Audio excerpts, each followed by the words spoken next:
Hello everyone. In this video, we see the feedback regulation of cellulose synthesis. Cellulose synthesis is not only regulated by intracellular processes but also by the signals from the cell wall and cytosol.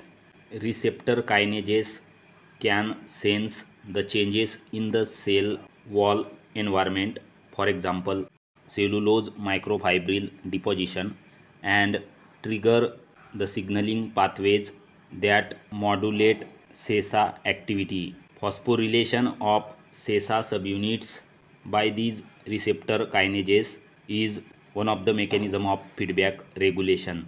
Signaling from the cytosol, where the catalytic domains of SESA reside, contributes to regulating cellulose synthesis.